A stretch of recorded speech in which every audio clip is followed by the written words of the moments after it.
Hallelujah. मेरा नाम नंदनी साहू है। पहले मैं गांव में रहती थी, ग्राम सिमरिया। 2007 की बात है। उस समय मैं प्रभु को नहीं जानती थी, बिल्कुल नहीं जानती थी। तो मेरी गवाही है, 2007 में मेरी तबीयत बहुत ज़्यादा खराब हो गई थी। मैं प्रभु को नहीं जानती थी, फिर भी परमेश्वर मेरे से बातचीत करते थे। मेरी तबीयत बहुत खराब हो गई थी, तो मैं डॉक्टर के पास बार बार जाती थी। ऐसा लगता था कि कोई मेरा खून निकाल रहा है, खून चूस रहा है अंदर अंदर। अब मैं बहुत दुखी पड़ती होती जा रही थी। फिर मैं डॉक्टर के पास 4 महीना 5 महीना तक गई। फिर एक भाई ने बोला, बहन आप कहूँ डॉक्टर के पास जाती हो तो एक बार कोशिश करना कि कोई तांत्रिक के पास जाके देखना, ऐसे करके। तो मैं घर चली गई। क्या भैया आप ही मजाक करते हो? फिर मैं घर गई हूँ। उसके बाद मेरी पड़ोसी है, तो बोले कि आपकी तबीयत बहुत खराब होती है, तो एक बार मुस्लिम है वहाँ मजाक में जाके देखना। मैं वहाँ गई हूँ तो मेरी तबीयत ठीक हो गई। तो मैं वहाँ उसकी बात मानकर तो चली गई। अब जाने के बाद कोई बोलता है जाओ बेटी तुम ठीक हो जाओगी। मैं इधर उधर ऐसे देखी कौन बोल रहा है करके, फिर भी मैं बैठी रही। मैं वहाँ से चली गई, घर चली गई। उसके बाद फिर सोमवार को गई, फिर घर चली गई, फिर गुरुवार को। उसके बाद फिर घर चली गई। तो एक दिन अचानक रात के 12 बजे मेरे पति के में दुष्ट आत्मा और वो बोलने लग गए कि मैं ये हूँ वो हूँ, तेरी पड़ोसन हूँ, मैं तेरे लिए बहुत जलती हूँ, ऐसे करके। उसके बाद मेरे में आए ऐसे ऐसे करके। मेरे को 4 साल हो गए मुस्लिम में मजाक में हाजी दिलाते दिलाते। फिर मैं अपने ननद के घर गई, रायपुर राधा तालाब।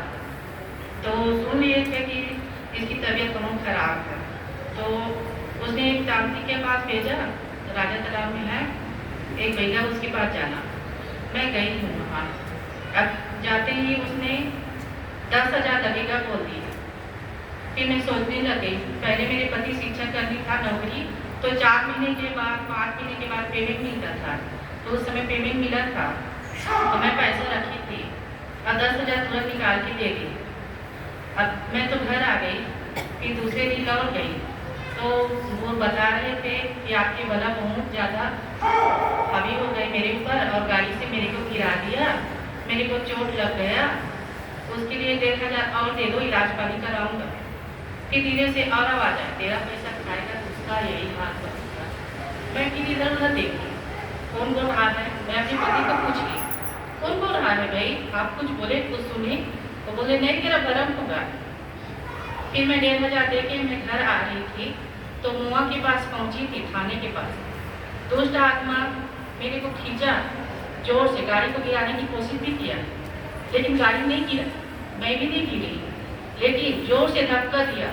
मैं महसूस की वो 2 लोग थे, एक मेरे हाथ पकड़ा, एक पीछे से धक्का दिया और इसे घसीटते वहाँ तक ले गए। वहाँ बहुत भीड़ भाड़ हो गई, मेरे दिमाग शून्य हो गए, मुझे कुछ समझ में नहीं आ रही थी। सब लोग चिल्ला रहे थे, मैडम आपको चोट तो नहीं आई? कई लोग बोल रहे थे मैडम यहाँ पर हॉस्पिटल है, वहाँ पर चले जाओ। मैं चुपचाप खड़ी की खड़ी देख रही थी। मेरे पति बैठो चलो घर। मैं घर आई तो घर में देखी, मैं अपने आप को चेक की तो मेरा साड़ी पूरा फटा हुआ था पूरा, लेकिन चोट बिल्कुल नहीं आया था, एकदम नहीं आया था। ऐसा लगा कि कोई मेरे को बचा रहा है। मैं महसूस करती थी, कभी कभी मैं हंसती थी, कभी कभी मैं रोती थी। एक दिन बड़ौदा वाले जीजा जी मेरे घर आया, तो उसने कहा मेरे यहाँ पंडित आ रहे हैं, उसके भाई 2 भाई का जवान मृत्यु हो गए।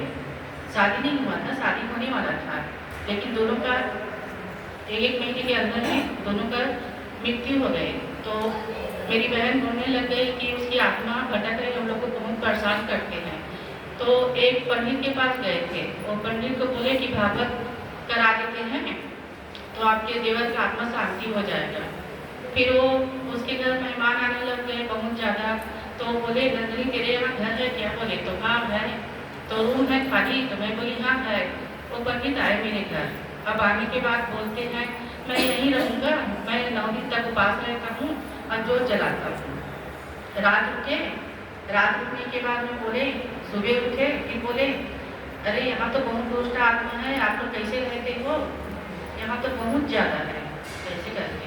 मैं बोली हम लोग रहते हैं, कोई किसी का आत्मा बचा रहे हैं, हम महसूस करते हैं और हंसते भी हैं, रोते भी हैं, तकलीफ भी उठाते हैं, पता नहीं कौन बचाता है ये मुझे नहीं मालूम, लेकिन मुझे सुनाई देता है कि तुम सो जाओ बेटी, तुम खा लो बेटी, ये भी बोलते हैं, मैं सुनती हूँ। लेकिन मैं प्रश्न भी करती हूँ आप कौन हो। वो बोलते थे जब वक्त आएगा तो मैं बता दूंगा या तो जान जाऊंगी।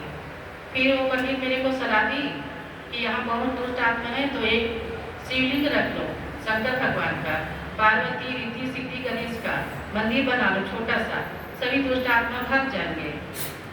तो मैं बोली हम लोग तो कबीर साहब हैं, कबीर साहब को ज़्यादा मानते हैं, हम लोग उसका पूजा पाठ ज़्यादा नहीं करते हैं। तो बोले नहीं, सब दुष्ट आत्मा भाग जाएंगे। तो मैं बोली ठीक है रख देते हैं। तो फिर रखे। अब जैसे मैं शाम को हुआ तो दिया बत्ती जलाने गई तो मेरा हाथ कोई पकड़ा और मेरे हाथ से दिया फेंक दिया, अगरबत्ती फेंक दिया और बीच में नाली था मेरे आंगन में, वहाँ जाके गिरा। अब कोई बोल रहे थे मत करो पूजा, मत जलाओ दिया, कौन है बार बार बोलते हैं, अब मेरे हाथ से क्यों फेंक रहे हैं दिया को, अगरबत्ती को। मैं अपने पति से बोली मैं रोज रोज यही काम करती हूँ और रोज मेरे हाथ से फेंक देते हैं, आप जला के तो देखो जरा। मैं बोली कि शैतान होगा, पूजा ना करने दिया होगा, मत करो पूजा हो जाए, ऐसे करके शैतान यही बोल रहे होंगे। मैं वही सोचने लग गई। फिर मैं अपने